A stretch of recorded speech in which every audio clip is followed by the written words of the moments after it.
Hi hello friends, എല്ലാ കൂട്ടർക്കും മൗനരാഗ സീരിയലിൽ ഇന്നത്തെ നല്ലൊരു എപ്പിസോഡിലേക്ക് തന്നെ സ്വാഗതം കേട്ടോ. ചാനൽ ആദ്യമായിട്ടാണ് കാണുന്നെങ്കിൽ ഒന്ന് സബ്സ്ക്രൈബ് ചെയ്ത് ലൈക്ക് ചെയ്ത് സപ്പോർട്ട് ചെയ്യണേ.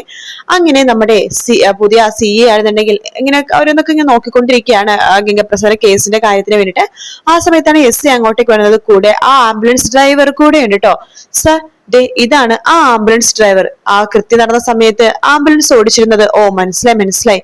അല്ല, അന്ന് തനിക്ക് ശരിക്കും എന്താ സംഭവിച്ചതെന്ന് ചോദിക്കുമ്പോഴേക്കും ആ ആംബുലൻസ് ഡ്രൈവർ പറയണ്ടേ, സാറേ, ഞാൻ വെറുതെ റോഡ് സൈഡിൽ ഇരിക്കായിരുന്നു. ആ സമയത്ത് മൂന്ന് ചെറുപ്പക്കാർ രണ്ട് ബൈക്കിലായിട്ട് വന്നു. അവര് മാസ്കും ഹെൽമെറ്റ് ഒക്കെ ധരിച്ചിട്ടുണ്ടായിരുന്നു. എന്നോട് വന്ന് പറഞ്ഞു, ആ സിഗ്നലിൽ അവിടെ ഒരാളെ ആക്സിഡന്റ് ആയി കിടക്കുന്നുണ്ട്, എത്രയും പെട്ടെന്ന് രക്ഷിക്കണോന്ന് പറഞ്ഞു. നമ്മുടെ ജോലി പിന്നെ അതാണല്ലോ സാറേ. കേട്ട പാതി കേൾക്കാത്ത പാതി. ഞാൻ ആംബുലൻസ് എടുക്കാൻ വേണ്ടി പോയപ്പോഴേക്കും അതിലൊരാൾ വന്നിട്ട് എന്റെ മൂക്കടിച്ച് പരത്തിയിട്ട് എനിക്ക് അപ്പൊ തന്നെ ബോധം പോയി. എന്നെ അവിടെ കിടത്തിയതിനു ശേഷം അവർ ആംബുലൻസ് ആയിട്ട് രക്ഷപ്പെടാണ് ചെയ്യുന്നത്. ആംബുലൻസിൽ എന്നെ കയറ്റിയിരുന്നു. പിന്നീടാണെങ്കിൽ കുറച്ചു ദൂരം സഞ്ചരിച്ചു കഴിഞ്ഞപ്പോഴേക്കും തനിക്ക് ബോധം വന്നില്ലേ എന്ന് CA ചോദിക്കുമ്പോ, വന്നു സർ, എനിക്ക് ബോധം വന്നു. ആ സമയത്ത് എന്താ സംഭവിച്ചത് എന്ന് CA ചോദിക്കുമ്പോഴേക്കും ആ ആംബുലൻസ് ഡ്രൈവർ പറയണ്ട്, സർ, ബോധം വന്ന സമയത്ത് അതിലൊരാള് എന്ന് പറഞ്ഞിട്ട് ആ നടന്ന സംഭവം കാണിക്കാണ്. അതായത് ഗംഗപ്രസാദിന്റെ മറ്റേ രണ്ട് ഗുണ്ടകൾ പറയുന്നുണ്ട്, എടാ ഗംഗെ, ഇവന് ബോധം വന്നു, എന്ത് ചെയ്യണം എന്ന് ചോദിക്കുമ്പോ, എടാ, അവന്റെ മൂക്കിനിട്ട് ഒരു അടിയും കൂടി കൊടുക്ക്. സാധാരണ ആ മൂക്കിനിട്ട് ഇടിച്ച 4-5 മണിക്കൂർ അവർ എഴുന്നേക്കാറില്ല. ഇവൻ എങ്ങനെയാവണാവോ ബോധം വന്നത്? എന്തായാലും 2-3 അടിയും കൂടി കൊടുത്തിട്ടേ ആ റോഡ് സൈഡ് എവിടെയെങ്കിലും ഇട്ടിട്ട് പോകാം എന്ന് പറയാണ്. എങ്ങനെ ഒരു പ്രാവശ്യം കൂടി അടിച്ച് ബോധം കളഞ്ഞതിന് ശേഷം അയാളെ റോഡ് സൈഡ് ഉപേക്ഷിക്കായിരുന്നു. വല്ല വണ്ടിക്കാരോ ആൾക്കാരെങ്കിലും ആക്സിഡന്റ് എന്ന് പറഞ്ഞിട്ട് എടുത്തിട്ട് പോകുമല്ലോ, അതിനു വേണ്ടി അവിടെ ഉപേക്ഷിച്ച് പോകുമായിരുന്നു. അപ്പൊ ആ കാര്യം നമ്മുടെ ആ ആംബുലൻസ് ഡ്രൈവർ പറയുന്നുണ്ട്. ശരി, എങ്കിൽ താൻ പൊയ്ക്കോ എന്നിങ്ങനെ പറയാണ്. അങ്ങനെ ആംബുലൻസ് ഡ്രൈവർ അവിടെ നിന്ന് പോകുമ്പോഴേക്കും അത് SI പറയുന്നുണ്ട്, സാറേ, ഇതാ ഗംഗപ്രസാദിന്റെ സ്ഥിരം പരിപാടിയാണ്. ഇപ്പൊ ബൈക്കുകാരെ കണ്ടു കഴിഞ്ഞാൽ ബൈക്കുകാരുടെ മൂക്കിടിച്ച് പരത്തി ആ ബൈക്കായിട്ട് മുങ്ങും. അതുപോലെ തന്നെ ഓട്ടോക്കാരെ കണ്ടതിന് ഓട്ടോക്കാരെ ഇടിച്ചിട്ട് ആ ഓട്ടോ ആയിട്ട് മുങ്ങും. അവൻ എപ്പോഴും അങ്ങനെ തന്നെയാ സാറേ എന്ന് പറയാണ്. ശരി. അല്ല സാറേ, ഞാനൊരു കാര്യം ചോദിച്ചോട്ടെ? എന്താ? അതെ, ഈ ഗംഗപ്രസാദ് ഒരു പിടികിട്ടാ പുള്ളിയല്ലേ? അയാളുടെ കേസ് ഇങ്ങനെ അന്വേഷിക്കേണ്ട ആവശ്യമുണ്ടോ എന്ന് SI ചോദിക്കുമ്പോ, താൻ എന്ത് വർത്താനോടോ പറയണത്? ഒരു പരാതി കിട്ടിക്കഴിഞ്ഞാൽ അത് അന്വേഷിക്കണ്ടേ? അത് പിടികിട്ടാ പുള്ളിയാണോ കൊലപാതകയാണോ നോക്കേണ്ട കാര്യമൊന്നുമില്ല. അവനെ കണ്ടെത്തുക എന്നുള്ളതാണ് കാര്യം, മനസ്സിലായോ എന്ന് പറയാണ്. ശരി സർ. അല്ല, തനിക്ക് എന്താ തോന്നുന്നത്? സർ, എനിക്ക് തോന്നുന്നു ഈ ഗംഗപ്രസാദ് എന്ന് പറഞ്ഞ ആളെ കൊല്ലാൻ എല്ലാവർക്കും ആഗ്രഹം ഉണ്ടായിരുന്നു. അതായത് ഈ ഗംഗപ്രസാദ് ഈ കാട്ടിൽ വെച്ചിട്ട് കാട്ടുമൂപ്പനെ കൊന്നിരുന്നല്ലോ, ആ കാട്ടുമൂപ്പന്റെ മോളും മരുമകനും ഈ വിവാഹത്തിന് പങ്കെടുത്തിട്ടുണ്ട്. അവർക്ക് വേണമെങ്കിൽ ഗംഗപ്രസാദിനെ കൊല്ലാം. പിന്നെ ഈ കിരൺ സാർ 2-3 പ്രാവശ്യം ഗംഗപ്രസാദ് കയ്യിൽ നിന്ന് വഴുതി പോയതാണ്. ഒരു അവസരം കിട്ടുവാണെങ്കിൽ കിരൺ സാറും ഇല്ലാതാക്കാം. പിന്നെ ആ ലക്ഷ്മിമ്മയുടെ മകൾ കാർത്തിക ഉണ്ടല്ലോ, അവള് നിറയൊഴിക്കാൻ വേണ്ടി ശ്രമിച്ചതാണ് ഗംഗപ്രസാദിനെ. ആ വെടി പൊട്ടിച്ചതാണ്. പക്ഷെ വെടിയുണ്ട ഗംഗപ്രസാദിനെ കൊണ്ടില്ല. അപ്പൊ അതുകൊണ്ട് ആ ഓഡിറ്റോറിയത്തിൽ വന്ന എല്ലാവർക്കും ഗംഗപ്രസാദിനെ കൊല്ലാൻ ആഗ്രഹമുള്ളവർ തന്നെയാണ് സാറേ. ശരി. അല്ല, ആ ഓഡിറ്റോറിയത്തിൽ CCTV ഒന്നും ഇല്ലേടോ? CCTV മുന്നിൽ മാത്രമല്ലേ സാറുള്ളൂ, പിന്നിലില്ലല്ലോ. പിന്നെ ആ പുറകെയിലെ ഫുട്ടേജ് അയാൾ തന്നിരുന്നു. പക്ഷെ അതിലൊന്നൊക്കെ 3 ചെറുപ്പക്കാര് മതിലിന്റെ സൈഡിൽ വന്ന് നിൽക്കുന്നത് കണ്ടു. അതിനുശേഷമുള്ള ഫോട്ടോസ് ഒന്നും കിട്ടിയില്ല സർ എന്ന് പറയാണ്. ശരി എന്ന് പറഞ്ഞിട്ട് ആ CA എന്തൊക്കെയോ ആലോചിച്ചുകൊണ്ടിരിക്കാട്ടോ.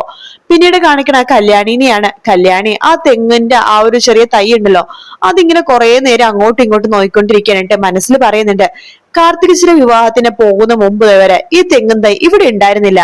പെട്ടെന്നാണ് ഇത് പ്രത്യക്ഷമായത് തിരിച്ചു വന്ന സമയത്ത്. എന്തായിരിക്കും അതിനുള്ളില് രഹസ്യം എന്ന് പറഞ്ഞിട്ട് കല്യാണി നേരെ കിരണിന്റെ അടുത്തേക്ക് പോവാണ്.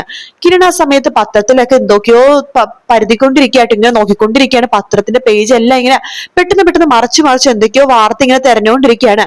ആ സമയത്താണ് കല്യാണി അങ്ങോട്ടേക്ക് വരുന്നത്. കിരണേട്ടാ, എന്താ? അതെ, എനിക്ക് കിരണേട്ടേണ്ടത് ഒരു കാര്യം ചോദിക്കാനുണ്ട്. എന്താ കല്യാണി?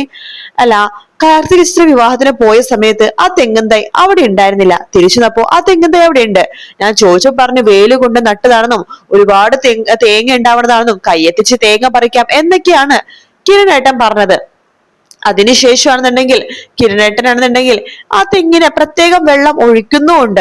സാധാരണ കിരണേട്ടൻ വെള്ളമൊന്നും ഒഴിക്കാറില്ല. ഇവിടെ ശാന്ത ചേച്ചിയാണ് തൈകൾക്കൊക്കെ വെള്ളം ഒഴിക്കുന്നത്. ഇതാണെങ്കിൽ രാവിലെ എഴുന്നേറ്റ് ആ കിരണേട്ടൻ ആദ്യം ആ തെങ്ങിൻ തൈക്ക് വെള്ളം ഒഴിക്കും, അതിനുശേഷം രാത്രി ഒഴിക്കും. എന്താ കിരണേട്ട ഇതിന്റെയൊക്കെ രഹസ്യം? ആ തെങ്ങിൻ തൈക്ക് അടിയിൽ ആരെങ്കിലും കുഴിച്ചിട്ടുണ്ടോ എന്ന് ചോദിക്കാണ്. അത് കേൾക്കുമ്പോ കിരൺ ആകെ ഞെട്ടിപ്പോട്ടോ. നീ എന്താ കല്യാണി ഇങ്ങനെയൊക്കെ പറഞ്ഞത്? അല്ല, ഞാനിടക്ക് ഒരു സ്വപ്നം കണ്ടായിരുന്നു, കിരണേട്ടൻ ഗംഗപ്രസാദിനെ കൊല്ലണതായിട്ട്. സാധാരണ ഞാൻ അങ്ങനെ എന്തൊരു സ്വപ്നം കണ്ട അതുപോലെ നടക്കാറുണ്ടെന്ന് കിരണേട്ടൻ അറിയാലോ. എന്നോടെങ്കിലും സത്യം പറ കിരണേട്ടാ, എന്തിനു സംഭവിച്ചിട്ടുണ്ടോ? രതീഷ് ചേട്ടനും വല്ലാത്ത മാറ്റം ഉണ്ടെന്ന കാദംബരിച്ച് പറയണത്. രതീഷിന് എന്ത് മാറ്റം എന്ന് കിരൺ ചോദിക്കുമ്പോ, അതോ ഈ ഗംഗപ്രസാദിന്റെ കേസിനേഷണം വന്നേ പിന്നെ എന്തെങ്കിലും ന്യൂസ് വന്ന് അത് ആകാംക്ഷയോടെ നോക്കിക്കൊണ്ടിരിക്കുമെന്ന കാദംബരി ചേച്ചി പറഞ്ഞത്. പിന്നെ അത് മാത്രല്ല, കിരണേട്ടനും അങ്ങനെ തന്നെയാണ്. ടി വി വെക്കുമ്പോ ഗംഗപ്രസാദ് ന്യൂസ് എങ്ങനെ വന്നു കഴിഞ്ഞാൽ അത് വല്ലാത്തൊരു രീതിയിലാണ് കിരണേട്ടൻ നോക്കിക്കൊണ്ടിരിക്കുന്നത്. പിന്നെ പത്രത്തിലും അങ്ങനെ തന്നെയാണ്. എന്താ കിരണേട്ട, എന്തെങ്കിലും പ്രശ്നമുണ്ടോ? കല്യാണി, ഞാൻ നിന്നിൽ നിന്ന് ഒന്നും മറച്ചു വെക്കുന്നില്ല. ആ കാര്യങ്ങൾ മറച്ചു വെച്ചാൽ കല്യാണിക്ക് എങ്ങനെയെങ്കിലൊക്കെ അറിയാൻ പറ്റും. കല്യാണി അത് സ്വപ്നത്തിലൂടെ കാണുകയും ചെയ്യും. അതെ കല്യാണി, നീ സ്വപ്നത്തിലൂടെ കണ്ടത് സത്യം തന്നെയാണ്. അപ്പോ കിരീട്ടൻ പറഞ്ഞു വരുന്നത്, അതെ, ഓഡിറ്റോറിയത്തിൽ അവൻ വന്നിരുന്നു. ആ സിയെ പറഞ്ഞില്ലേ, ആ ഗംഗപ്രസാദ് ഓഡിറ്റോറിയത്തിൽ വന്നിരുന്നു എന്ന്. അതെ, അവൻ വന്നിരുന്നു. കാർത്തിയുടെയും ദിലീപിന്റെ വിവാഹം, കല്യാണത്തിന്റെ കെട്ട് നടക്കുന്ന സമയത്ത് അവരെ കൊല്ലാൻ വേണ്ടി തോക്ക് ചൂണ്ടി നിൽക്കുമായിരുന്നു അവൻ. അപ്പോഴാണ് ഞാൻ അവനെ കണ്ടത്. ഒരൊറ്റ അടി അടിക്കായിരുന്നു. ആ കല്യാണത്തിന്റെ ആ തിരക്കിനെയും ആ മേളത്തിനിടക്ക് നിങ്ങൾ അതൊന്നും ശ്രദ്ധിക്കാനായിട്ടാണ് ഞാൻ അവനെ നേരെ പാചകപ്പുരയിലേക്ക് കൊണ്ടുപോയി എന്ന് പറഞ്ഞിട്ട് നടന്ന സംഭവങ്ങളൊക്കെ കല്യാണിക്ക് ഇങ്ങനെ പറഞ്ഞു കൊടുക്കാട്ടോ. അങ്ങനെ കൊണ്ടിട്ട് അവനെ ഒരുപാട് ഇടിച്ചു കല്യാണി. ഞാൻ അവനെ കൊല്ലാൻ പാകത്തിന് നല്ല രീതിയിൽ തന്നെ അടിച്ചിട്ടുണ്ടായിരുന്നു. പെട്ടെന്ന് അവൻ എന്റെ കാല് പിടിച്ച് വലിച്ച് അവിടെ നിന്ന് ഓടി രക്ഷപ്പെടാൻ വേണ്ടി നോക്കി. ഞാൻ പിന്നീട് പോയി നോക്കിയപ്പോഴേക്കും ഓടി രക്ഷപ്പെടാൻ വേണ്ടി നോക്കിയവൻ ഏതോ ഒരു പാറക്കല്ലിൽ തലയിടിച്ച് മരിച്ചു കിടക്കുന്നതാണ് കണ്ടത്. കല്യാണി ഇത് കേൾക്കുമ്പോൾ ഷോക്ക് ആവാണ്.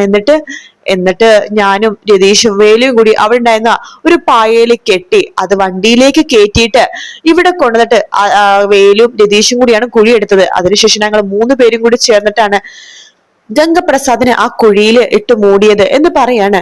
കിരണേട്ട, ഗംഗപ്രസാദ് മരിച്ചതൊക്കെ നല്ല കാര്യം തന്നെയാണ്. പക്ഷേ ഇതിപ്പോ കേസായ സ്ഥിതിക്ക് ഇത് പ്രശ്നമാവില്ലേ? കല്യാണി ചോദിക്കുമ്പോഴേക്കും കിരൺ പറയുന്നുണ്ട്, ഇപ്പോ കേസ് ഇങ്ങനെ അന്വേഷിക്കുമെന്ന് ഞാൻ വിചാരിച്ചില്ല കല്യാണി. എന്തായാലും പിടികിട്ടാപ്പുള്ളിയാണെങ്കിലും ആ സിയെ പറഞ്ഞത് കേട്ടില്ലേ, അവനെ കൊന്നു കഴിഞ്ഞ കേസ് തന്നെയാണ്. ചിലപ്പോ കുറച്ചു ദിവസം ജയിലിൽ പോയി കിടക്കേണ്ടി വരും. അവിടെ എന്റെ അമ്മാവൻ എന്ന് പറഞ്ഞ അലവലാതി, പിന്നെ നിന്റെ ആങ്ങളാന്ന് പറഞ്ഞ ഒരുത്തന് കഴിപ്പുണ്ടല്ലോ, അവർക്കിട്ട് 2 കൊടുക്കണം. പ്രത്യേകിച്ച് നിന്റെ ആങ്ങളാന്ന് പറഞ്ഞ ഒരുത്തന് എന്തൊക്കെയാ കിരണട്ടി പറയണത്? ജയിലിൽ പോയി കിടക്കുന്ന കാര്യങ്ങളൊക്കെ പറയുന്നത്. അങ്ങനെയൊന്നും ഉണ്ടാവില്ല. അല്ല, ഈ പിടികിട്ടാപ്പുള്ളിനെ കൊന്നു കഴിഞ്ഞാല് അത് ശിക്ഷ കിട്ടോ? കല്യാണി, അന്ന് അവൻ മരിച്ചു കഴിഞ്ഞ സമയത്ത് ഞാൻ പോലീസിനെ വിളിക്കായിരുന്നെങ്കിൽ കുഴപ്പമൊന്നും ഉണ്ടാവില്ലായിരുന്നു. പക്ഷെ ഞാൻ എന്താ ചെയ്തത്? ആ തെളിവ് നശിപ്പിക്കാനല്ലേ ശ്രമിച്ചത്. അപ്പൊ അത് കേസ് തന്നെയാവും കല്യാണി. എനിക്ക് പേടിയൊന്നുമില്ല എന്ന് പറയാണ്. പിന്നെ ആ ഓഡിറ്റോറിയത്തിന്റെ ഫ്രണ്ടിൽ മാത്രമേ CCTV ഉള്ളൂ. അതുകൊണ്ട് നീ ടെൻഷനൊന്നും അടിക്കേണ്ട എന്ന് പറഞ്ഞിട്ട് കിരൺ അവിടെ നിന്ന് പോവാണ്. പക്ഷെ കല്യാണിക്ക് ഭയങ്കര ടെൻഷൻ ആവാട്ടോ. അതിനുശേഷം ആ CAയും അതുപോലെ തന്നെ SAയും കൂടി ചേർന്നിട്ട് ഇങ്ങനെ ഓരോ കാര്യങ്ങൾ ഇങ്ങനെ നോക്കിക്കൊണ്ടിരിക്കുകയാണ്. ആ CA പറഞ്ഞിട്ട്, എടോ, ആ ഓഡിറ്റോറിയത്തിന്റെ സൈഡിലൊക്കെ ഇപ്പൊ വീടുകളൊക്കെ ഇല്ലേ, എല്ലാ വീട്ടിലും ഇപ്പൊ CCTV ക്യാമറയും കാര്യങ്ങളൊക്കെ ഉണ്ടല്ലോ. അതിൽ ഏതെങ്കിലും ഒരു വീട്ടില് ക്യാമറ ഇല്ലാതിരിക്കോ? ഉണ്ടാവും സർ, തീർച്ചയായിട്ടും ഉണ്ടാവും. നമുക്കൊന്ന് അവിടെ വരെ പോയി നോക്കാം എന്ന് പറഞ്ഞിട്ട് ആ CA SAനെയും കൂട്ടിക്കൊണ്ട് നേരെ അതിന് തൊട്ടടുത്ത്, അതായത് ആ ഓഡിറ്റോറിയം കറക്റ്റ് ആയിട്ട് കാണുന്ന തരത്തിൽ ഒരു വീടുണ്ട്. ആ വീട്ടിലേക്ക് പോയിട്ട് ബെല്ലടിക്കുകയാണ്. അവിടുത്തെ ഒരു പുള്ളിക്കാരൻ ഇറങ്ങി വരുന്നുണ്ട്. എന്താ സാറേ? അത് ഇവിടെ CCTV ഇല്ലേ? ഉണ്ട് സാറേ.